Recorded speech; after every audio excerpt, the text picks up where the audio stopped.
Kung wala ngang mga Duterte, malamang walang PBBM. Kaya't dapat hindi nakakalimot ang Pangulong Marcos sa mga sakripisyo ng mga Duterte at ng taong bayan. Maibalik nga lang ang mga Marcos sa Malacanang. Kaso nga lang, nabuhay kasi sa kayamanan at karangyaan itong si Bongbong, kaya't hindi marunong tumanaw ng loob. Baka nga raw ang gusto pa nila ay magpasalamat ang mga Juan sa mga galamay at alipores ni PBBM. Ang haba nga ng pagtitiis ng masang Pilipino para lang bumalik na naman sa umpisa. Sayang lang ang paghihirap at pagbabagong ginawa ni Tatay Digong sa bansa. Dapat ngayon nga raw ay bumaba na sa pwesto ang Pangulo at ipaubaya na lang ito kay VP Sara. Kaso nga lang, paniguradong kokontra na naman rito si Liza Smags dahil itong araw naman talaga ang unang nakikinabang sa kapangyarihan at posisyon na meron ang takusan ng Norte. Well, ito nga ang balitang ating pagkakatutukan. Pag-usapan natin ngayon ang totoong sakit ni PBBM. Yung announcement ng PCO na COVID-19, sige na lang, COVID kung may COVID. Kaya lang, may mas malala pa siyang sakit maliban sa COVID. So ano itong sakit nito? Tinawag ko na amnesiam way utang kabubuton. Ano yun? Mamaya ko ipaliwanag. Amnesiam way utang kabubuton. Malala ito. Grabe. Nakakahawa. Nakakamatay. Okay, pakinggan, panoorin natin itong short video, yung mga salitang binitawan ni PBBM 6 months ago. Parang nabalik ako dun sa kampanya, nandun kami dalawa ni Inday Sara nagbubungis-ngisan ulit. And the reason I made her laugh is that I told her, dito sa mga gulong nangyayari, I have just officially designated myself as your self-appointed official BFF. So, kahit sorry na lang, sayot mo sa gusto mo, I'm still your #1 fan. Okay. 6 months ago, somewhere in Leyte, sa launching ng isang pier, nandun si Martin Romualdez, nandun si VP Sara. I am self-appointing myself as your official best friend forever. Sorry, Inday Sara, I am your #1 fan. Meron bang pumilit sa presidente na nag-announce ng ganon? I believe, inulit na naman niya yan nung birthday ni VP Sara. Ano bang buwan ang birthday ni VP Sara? Nakalimot na ko. Maalala ko rin yan eh. Na best friend forever niya talaga si VP Sara. So ano yung sakit? Yung amnesiam way utang kabubuton. Amnesia. Nakalimot na po ang Pangulong Marcos yung kanyang presidential proclamation. Ganda sanang nagawan ng ng presidential proclamation. Pwede ba yun? Presidential proclamation. President Ferdinand Bongbong Marcos Jr. do hereby appoint myself as the best friend forever of Vice President Inday Sara Duterte. Sign. Yun na lang ang kulang eh. Yung written. But this one is recorded. Actually, pinadala sa akin ito ng isang DDS eh. Sabi niya, Brad, ito, malala mo pa ba ito?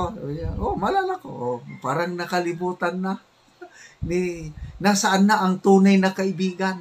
Sabi nang nagpadala sa akin. Oo nga, nasaan na? Kaya ito, gumawa ako ng vlog. Mr. President, self-appointed BFF of VP Sara, nasaan ka na? Ngayon na ang iyong kaibigan sinisira ng iyong pinsan. Okay lang sana kung ang sumisira o kumakalaban kay VP Sara yung Makabayan Black. Understandable yun.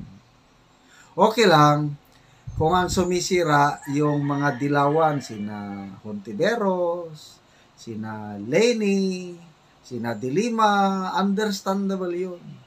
Kaya lang ang sumisira, member ng unit team, Speaker of the House, best friend, pinsan ng best friend ni BP Sara. Tapos, ang best friend forever, tahimik. Nasaan ka na, Mr. Best Friend? Naglaho ka naman.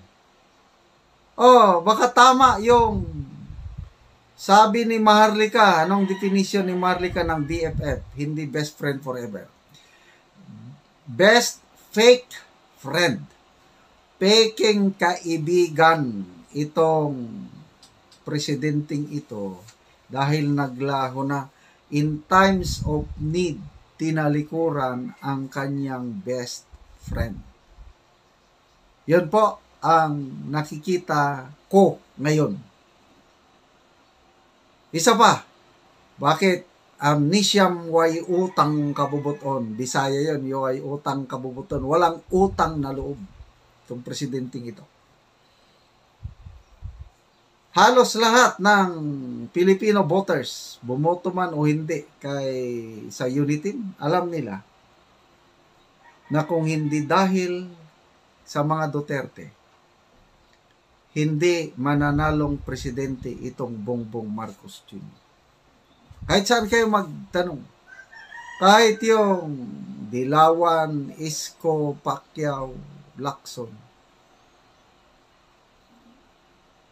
dayag, it's an open secret na ang leading presidential contender noon is Mayor Inday Sara. Pumapangalawa lang yan si Bongbong Marcos. Kanina, yung galing ako sa piyestahan, may vlog na ako niyan. Kanina, piyestahan, nag-iinuman, ang ginawang pulutan, itong si PBBM, sabi nila doon, yung mga nag-iinuman. Ang problema sa presidente ay ang misis, under desire itong presidente na ito. Yun, ang narinig ko sa inuman. So, isinishare ko lang. So, ano na ngayon? Sinisiraan ng Speaker of the House ang best friend ng presidente. Tapos ang presidente walang magawa. Tahimik. Ang Pangulong Rodrigo Roa Duterte na nagpalibing sa Marcos Sr. Kinalimutan na. Gusto na ng presidenting ito na pabalikin ang ICC para usigin ang tumulong sa kanilang pamilya. Kaya yan yung sinabi ko nga, amnesiam way utang kabubuton. Is that a medical term? Maybe not. It's a political term. Nakakalimot ang Pangulo. Akala niya hindi recorded yung sinabi niya na best friend forever. Ngayon, best fake friend na. Nakikiusap ang iyong Vice Presidente, mahal na Pangulo, na kung pwedeng i-review mo yung palisiya o yung programa, yung joint statement ng Government of the Philippines at ang CPP and PNDF na mag-uusap naman kayo, i-resume ang peace talks. Ang sabi ng iyong best friend, kung totoong best friend, is i-review nyo ang mga policies nyo sa proclamation, amnesty, yung reopening of peace talks, i-review nyo lang. May sagot na ba kayo? Wala, tahimik kayo. Parang wala lang. Initsapwera nyo na yung best friend nyo. Kaya tingin ko, nakalimutan nyo na yung inyong self-appointment. Bakit hindi kayo magsalita, Mr. President? Magsalita naman kayo. Totoo bang may sakit kayo? Yang sakit nyo lang daw is COVID-19. Ano bang COVID-19 yun? Di naman nakakamatay. Pwede naman kayong magsalita. Ang hindi ko maintindihan, bakit sobrang tahimik nyo ngayon na kailangan kayo ng ating bansa dahil may mga nangyayaring kaguluhan, lindol, bombing sa Marawi, ito na kaguluhan sa ICC, sa impeachment, daming problema ng ating bayan tapos tahimik lang kayo ng tahimik.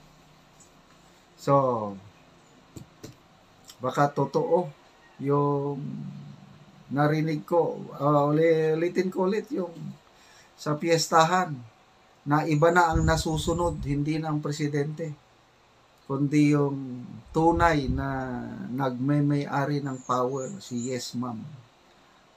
Yes Ma'am na lang. So, ano na lang mangyari sa ating bansa? Again, i-review natin yung expose ni Maharlika. Kasagsagan ng Marawi bombing, ang presidente nag-attend ng kasal. Inuna pa ang kasal kaysa yung kapakanan ng mga kawawang kababayan natin, estudyante sa Marawi. So, sobra na, tama na. Dapat, Mr. President, may pagkakataon pa kayo na bumawi. Matagal-tagal pa, 4.5 years pa kayo kung gusto nyo magtagal. Magpakitang gilas naman kayo. Pakita nyo ang malasakit. Hindi yung wala lang, walang pakialam. Tapos, pa-speech. So, anong sabi? Suna ninyo, speech only, no action.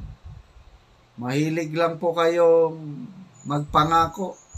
Ang pangako nyo ay pangako ko. Ang sarap pakinggan nung inaugurasyon po ninyo.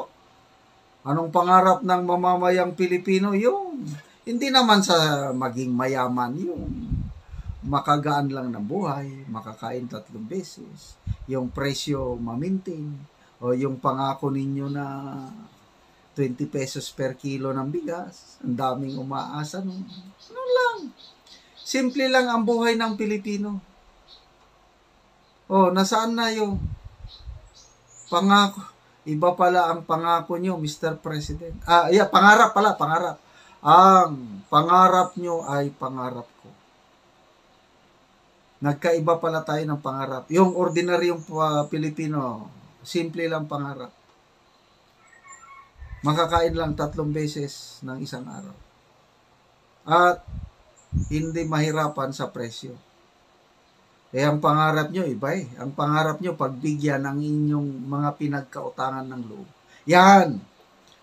Marunong magbayad ng utang na loob ang ating Pangulo sa financial contribution noong panahon ng kampanya. Yan! Klaro ang mga pagbabayad niya ngayon. Kasi karamihan sa mga appointees niya yung mga nag-contribute. Kailangan pagtatanaw ng utang na loob sa mga Duterte, wala na.